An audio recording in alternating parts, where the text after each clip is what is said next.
What's up? I'm Christine, and today I'm going over the 5 biggest challenges that I faced with having chickens and ducks in the winter. So without further ado, let's get into it. Alright, so it is that time of the year where the predator pressure is a little bit stronger.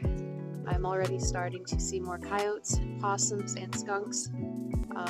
The main ones that I am concerned about are just the possums mostly, because they come out the soonest it is just barely getting dark.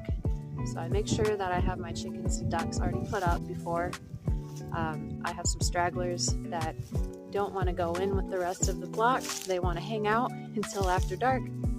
So that is why I don't have an automatic coop door.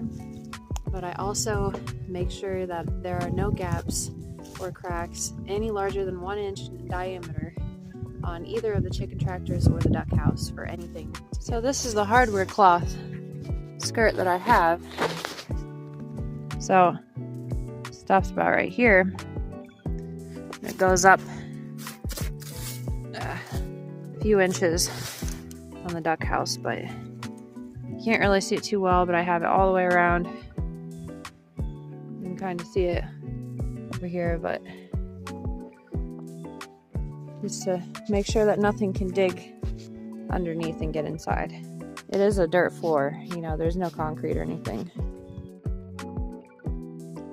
Raccoons have never really been a huge problem out here, although there is a whole family of them living inside this tree right outside of my house, and there has been ever since I was a kid. So they're not really a nuisance, they're just really neat to watch. Now, I have had an issue with a mink before. I actually lost all of my mallards a couple years ago, and a chicken too. And all of my white ducks did get attacked also, but I worked very hard to nurse them back to good health.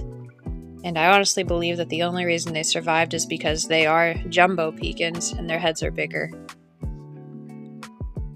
But that is why I make sure there are no gaps any bigger than 1 inch in diameter, so that way a mink cannot get through anywhere.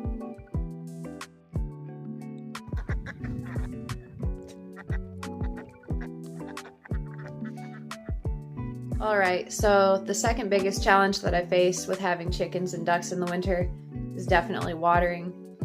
I have bought heated bowls for the chickens and the ducks, and it has been a major game changer. But sometimes things do happen and they come unplugged. It could just be a wild animal running through or whatever. But I end up with frozen water still. But all in all, I would say it is definitely a worthy expense. The only downside to it is that they're not that big, so I do have to refill them a little bit more often, and ducks go through a lot of water. So it is a little bit more of a chore, but I would say it's definitely a game changer having heated bowls if you have chickens or ducks.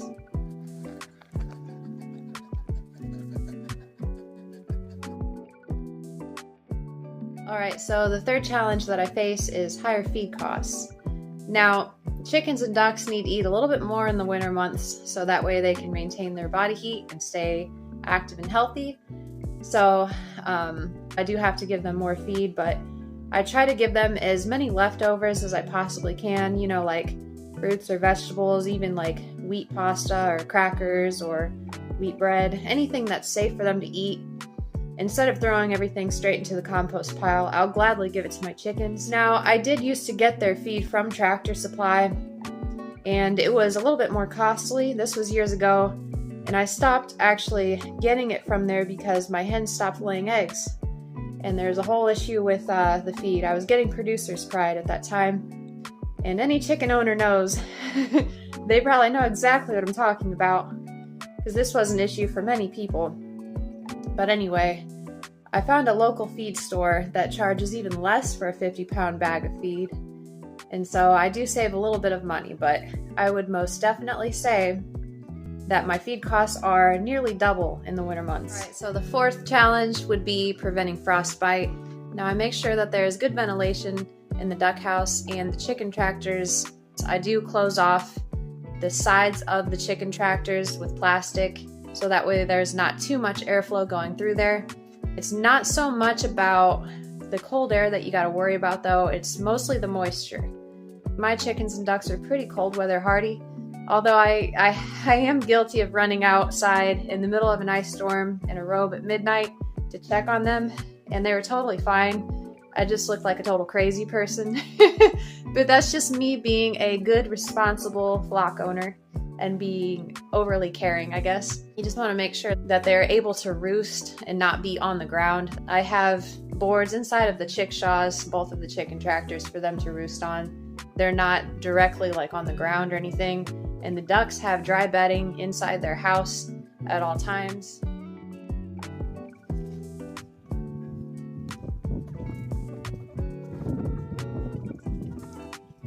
Alright, so the fifth challenge that I face in the winter months is little to no eggs.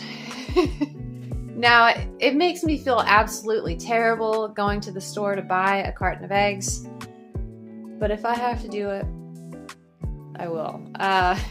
Now, I know some chicken owners will give their chickens supplemental lighting to get them to continue to lay. I'm just not going to do that because I know that the chickens only have so many eggs they can lay in their lifetime, and I just don't want to speed that up. I want it to be all natural, you know, and I'm okay with them not laying throughout the winter. So anyways, but I do pickle a lot of eggs, so I do have some for the winter. So these are the 5 biggest challenges that I face in the winter months with having chickens and ducks. If you have had similar experiences, if you have chickens or ducks, and any of this resonated with you, let me know in the comments below. Like, comment, or subscribe. I feel like a total cheeseball for saying that. And I will see you in the next one.